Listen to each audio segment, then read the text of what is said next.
particularly taking too long, I would just like to say that I'm very, very happy to be here because over the years I've been involved in some initiatives of a regional dimension. I had the word collaboration coming up. I think it's very important. The fact that we need to look beyond our borders, make sure that we're relevant and we're engaging, and we're also working towards that regional integration we're looking at. The bigger the market, the better, isn't it? We need to have the policies in place to allow us to work together at all levels, to trade together, to research together, and obviously to benefit together. There are a number of very, very critical SADC initiatives and policies that have been drummed up over the past couple of years. I believe that before South Africa was chaired, the other term, Botswana was chaired. And Botswana was pushing for the industrialization strategy and its implementation. So really the topic being discussed is very, very relevant. I wear many hats. I'm an educator. I teach 200 first-year undergraduate MS students, first year. They come fresh, work behind the years, and I see them progress up until fourth year, and some of them stay in the masters. 200 undergrads, but I teach 4 master students. I'm thinking there's something wrong with the pipeline. There's something wrong with the pipeline because we get them in, but somehow we're not investing in the latter stage where they can actually do research. So I think we need to understand that pipeline, understand where it leaks, and make sure that we have remedial action. So I thought maybe today I'll share with you primarily the work that has been done in SADC for the past couple of years, really, to try to address issues of collaboration, issues of infrastructure, issues of data, which are very, very central, and obviously the issue of skills, which I think is very, very critical as well, but in the prism of what you're talking about. I'm glad that the previous speaker gave us a free-for-all and said we can define what 4R means, so I will exactly do that. There was a nice study done some time ago on the patterns and trends of research collaboration. It's fairly dated. I think they want to do it every 10 years. This is how the picture looked like for Europe and the US. Yeah? And 10 years later, this is how it looked like. You could see the concentration and calculation of collaborations. Of course, it's fairly evenly distributed. No surprises, the US is at the center. Everybody else is collaborating with them. And this is how it looked like for Africa in the ensuing period 1996 to 2000. And it improved somewhat, 2004, 2008. But you'll agree that it can improve. I often go to conferences and I meet Africans in Europe, and we don't meet each other here. So I always make sure that if I get an invite to African countries, I make strain every sinew to attend, primarily because of this. Because I think we can collaborate, and we should collaborate. We should have conferences, we should have summits like this right here. So which is why a couple of years ago, we thought about, in SADC, putting a framework document to SADC to propose a cyber infrastructure, an ecosystem that talks of organizations, that talks of the expertise that we have. I think South Africa maybe is fairly unique because you have a fairly high proportion of researchers to per person, but most countries don't have. So imagine we need to think about the resources you have and through this ecosystem share them. Some of those resources are the computational infrastructure, your high performance computing centers like we have in Cape Town. You also have very expensive instruments that not every university can afford or should buy. How can they be shared? And of course, the data itself, the elephant in the room. How do we share data? How do we share data in the way that we can be progressive? All these things are strung together in a fabric of the National Research and Education Network, of which you got SANREM. And of course, through these ecosystems, you can actually, for example, share very expensive license fees and data fees. So we'll all agree that this is a very nice thing to have. But to make it happen, obviously there are a lot of other things you need to do. I could easily stop on that slide because this is entirely my whole presentation. How do we get there? And what are the initiatives, what are the policies, what are the investments you need to make? Someone also mentioned innovation. I think that was very critical. He was asking about, should we not be looking at technology the underlying technology and make sure that we have the science parks and the innovation structures to help our kids work on this. Do you understand our technology transfer pipeline, all the way from teaching and all the way to economic growth? Do we have appropriate interventions at every stage to make sure that we understand it and we fund the gaps, right from early stage research all the way to market access? So I think it's a very, very important slide to think about. And overarching all this is the need for capacity building at every stage. We cannot have a piecemeal approach to capacity building. Must be considered. There must be human resource development plans and sector plans. So really, I was going to stop there, but then I thought because I've been flown here with so much expense, maybe I should end my ticket, which is why I was asking how long I have. So I thought briefly of this outline. To be honest, I wasn't sure what audience to expect. So maybe it could be that I can rush through some of the slides because I could see you are fairly experienced people. I thought because it's an innovation summit, there may be some youthful audience in here. But nonetheless, bear with me if I have some slides that you find very, very easy to look at. I'm on Facebook, and I've created about 4 groups. One group is on data science, the square kilometer array, and the African very long base interferometer network. Capacity building. We want our students, our kids, to get involved in the preparatory stages for our country's participation in the SKA. We know that it's not just about the science at the apex, but it's also about the base of the pyramid. The requisite skills from computer science students to engineers to artisans. So it's a very vibrant group, and more often than not, they ask these very interesting questions. So here is one particular one, the head of AI. So they're afraid, some of them are not technical students, they're afraid that they heard that AI is going to take their jobs. What are the skills they need to think about acquiring now? What are the courses? Can I do economics? Or maybe the robot is going to take my job or something. So I always tell them that think about skills that will make you relevant in the future. You cannot compete with machines when it comes to automation, from what the previous speaker said. You can't go toe-to-toe with machines and win. But machines are not creative. They don't know nothing. They don't know anything about teamwork. Yeah?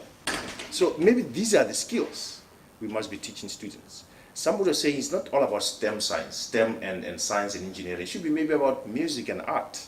Let's have those in the curriculum from very early on. Let's not pigeonhole students very early on in terms of their development. So really, I was going to go through this, but let me just skip them through very quickly. There's this notion of technological singularity. I'm not a very big fan of far-flung statements about AI, machines taking over, but people are projecting that with the current trends of technological development, there could be a point in the future they call singularity, when machines are so advanced that they take over most of the things that I do. This is doomsday stuff, you know, but it's feasible.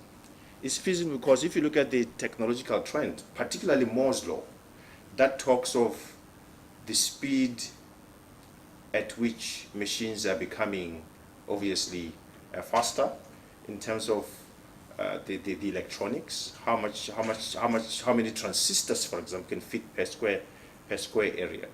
And over time, you'll see that eventually, if you extrapolate, it's possible that you can actually map out into the future how much computing power we'll have at a given time. So presumably the speed, or it's been proven, the speed doubles every 2 years. Obviously because of the developments in the fabrication of the electronics. Now, point is, how long would that time be, given the technical development? We are somewhere, I don't know if there's a pointer, we are somewhere here. Our computing power is as good as a mouse today. Yeah? But over a period of time, maybe with quantum computing, we can get to the point of singularity, some people say. There's another graph that also shows how we've been accelerating in terms of the pace of change, again postulating that we are actually on a trajectory upwards. But what I like about the previous speaker, he mentioned that we shouldn't really worry about terminology. In fact, I'll go further and say we should caution also with the hype. You know, at the beginning, things are very, very popular. The media is on board. The early adopters are taking up the technology, and you go to the peak, and then of course things sort of silently fall. So who knows, maybe that's going to happen for wire as well. So let's have that in context. But then, of course, some of the technologies more or less concentrate. There's a critical mass of work being done, and they mature, and they stabilize. You can see that curve there. So it's a very, very good curve to think about when we throw these words around 4IR and AI to contextualize in the prism of past technologies, for example. You can see that in the past, we used to talk about some of these technologies. Some of them died, some of them stayed, and over time, some of them plateaued to some of the things that we use today. So I thought maybe I should throw that in there. And of course, some people talk about technology adoption life cycle, that of course, some of the early entrants in the market are techies and visionaries. People can think long term. Some of them are pragmatists, so they tend to adopt technology very early. And then, of course, you've got the pessimists and the skeptics who wait until this dust settles and see how things evolve. So there is a curve that you can also look at. And then, of course, you talked about me being connected. The issue of connections is very important. The more nodes you connect to a network, the more value you get. You can see the graph here. The more nodes you get, the value goes up. This explains the telecommunication industry. It also explains the social networks, Facebooks. The more connections you have, the more value you get. People can talk about how can you combine the curves in order to explain some things. Maybe I'll let that one to you.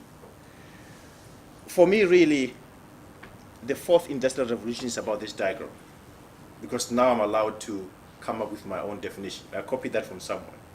It's about making that jump from the third to the fourth with the enabling technologies over there. For me, central to that is the issue of data, which is what I'm here to talk about. The growth of data is well known. Our devices are collecting data about ourselves, what we listen to, who we talk to, how fast we drive. All these things have been collected. You book a flight and Google tells you that you are about to miss your flight. You don't know how they got your data. I mean, don't you get worried? I didn't give them my data, but they're reminding me that I'm about in 2 minutes. What's that about? Where's the privacy? Someone mentioned Europe and the fact that they've done advances with data protection. Very important. Where is your data? You have an iPhone, you've got an iPad, you put your fingerprint, your data goes somewhere else. Who owns it? Very critical issues. But there are very good developments. The issue of data in business, the issue of data in science, the issue of data in engineering. Look at that. We talk about the square kilometer array and mapping the universe, looking at interstellar space, looking at cosmic radiation, all those things. Those things generate a lot of data. This one is very nice. This is a 3D seismic map that geologists can look at. Imagine how much data per volume, for example, is generated. But there's always been a data chasm. The data is over there. We don't have enough compute, at least as ordinary citizens, to be able to make meaningful projections on it, meaningful interpretation on it, with reasonable resources, money. But that is changing. That is changing because of huge advances in technology. Now, companies don't have to own infrastructure. They can have it in the cloud. Somebody say there's no cloud but somebody else's machine. But because of virtualization, you can now compute at very high scales at reasonable costs without owning infrastructure. So this is actually very, very critical because there are some ensuing benefits. It benefits to companies, benefits to the environment, and benefits to society. This is a very nice example. I thought I would touch some of these things because I think your themes was very widespread. So I thought I would indulge you. In terms of industry, of course, the energy sector, we can drill precisely now. We can design those fuel cells. We can design better, safer machines that are fuel efficient. Very important. Banks can detect fraud near real time. I remember I traveled to Canada one day and I was busy swiping my card and I get a call. And I was in the UK then, just to check whether it's me. Strange. Because they can see how many times, because you go from one shop to the next, from one shop to the next, and they can see near real time. So I got a call. So I think that is very, very good. People are talking about predicting the markets, technical analysis. These are very good things. And it's something that we should really appreciate because the machines are out there to do it. The weathermen can look at 100,000 years data very, very quickly, hours, days, not weeks and months as it used to be. The marketeers are collecting your data, recommending the type of suit you need to buy because you bought similar ones before. I think they can't succeed to wear the same one all the time as an academic. The array of things, Internet of Things, devices everywhere. These are important developments happening. But remember Marcus' law, that the more nodes you have, with the more value. These things are very, very critical, but don't put unnecessary technology in every device. Who wants a tweeting refrigerator? It's useless, it's pointless, isn't it? Okay. So really the data chasm has been bridged because of these developments you're talking about. So I thought maybe I'll spend a little bit of time talking about